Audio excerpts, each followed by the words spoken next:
வணக்கம். நான் சித்த மருத்துவர் சங்கீதா பேசுகிறேன். இன்னைக்கு முடி வளர்ச்சியை பற்றி பார்க்கலாம்.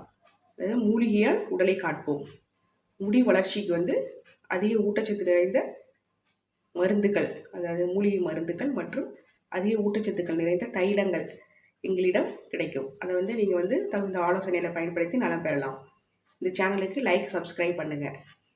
மேலும் இந்த முடி எதனால் உதிருது அப்படின்னு பார்த்தா, இப்பொழுதெல்லாம் சிறியவர் முதல் பெரியவர் வரை முடி வளர்ச்சி அதிகமாக கொட்டுது. இதற்கு காரணங்கள் என்ன அப்படின்னு பார்த்தா, ஊட்டச்சத்து குறைபாடு. அதாவது இரும்பு, கால்சியம், பொட்டாசியம், மெக்னீசியம் போன்ற பயோட்டின், வைட்டமின்கள் நிறைந்த உணவுகள் குறைவாக சாப்பிடுவதால்.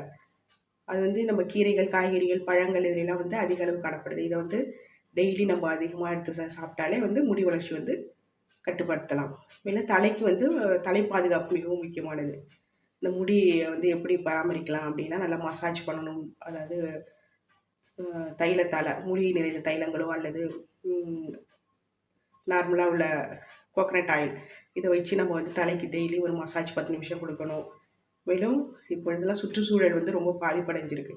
அதனால் பொல்யூஷனாலையும் முடியில் பல நுண்ணிய துகள்கள் படிவதாலையும் முடி வளர்ச்சி பாதிப்பு.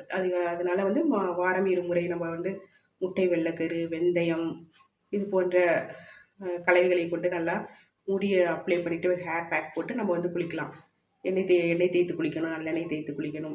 இது போல் குளித்தாலும் முடி வளர்ச்சி நன்றாக இருக்கும். மேலும் என்ன செய்யலாம் அப்படின்னா, மூலிகை மருந்துகள் எங்களிடம் கிடைக்கும். மூலிகை மருந்துகளை வாங்கி டெய்லி அதை தடவும் பொழுது நல்லா மயிர்கால்களுக்கு நல்லா மசாஜ் பண்ணி அதை தலை குளிக்கும் போதும் அல்லது டெய்லி அதை தடவும் பொழுதும் நல்ல முடி வளர்ச்சி பாதுகாக்கப்படும். உள்ளுக்கு சத்து நிறைந்த மருந்துகள், அதாவது இரும்பு சத்து நிறைந்தது அப்படின்னு பார்த்தா முருங்கைக்கீரை, அதுபோல் கறிவேப்பிள்ளை, பொன்னாங்கண்ணி, அகத்திக்கீரை, அதே போல் நிறையா சத்துக்கள் நிறைந்த உணவுகளை சாப்பிடும் பொழுதும் முடி வளர்ச்சியானது நல்லா ஊக்குவிக்கப்படுகின்றது. முடி வளர்ச்சிக்கு காரணங்கள் அப்படின்னு பார்த்தா ஹார்மோன்கள் மாற்றங்கள். அதாவது சிறு குழந்தைகளுக்கு, வயது வந்த பருவத்தினர்களுக்கு ஹார்மோன் மாற்றங்கள் நடந்தாலும், அதே போல் மனப்பாஸ் டயத்திலையும் வயது முதிர்ந்தவர்களுக்கும் இந்த முடி வளர்ச்சி குறைவானது காணப்படுகின்றது.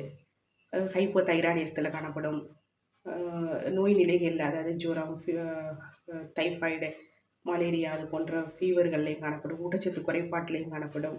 மன அழுத்தத்தாலையும் அதிக அளவு முடி வளர்ச்சியெல்லாம் குறையும். இதுக்கு என்ன காரணங்கள்னு பார்த்து அதை சரி செஞ்சுக்கணும். நிறையா தண்ணீர் குடிக்கணும்.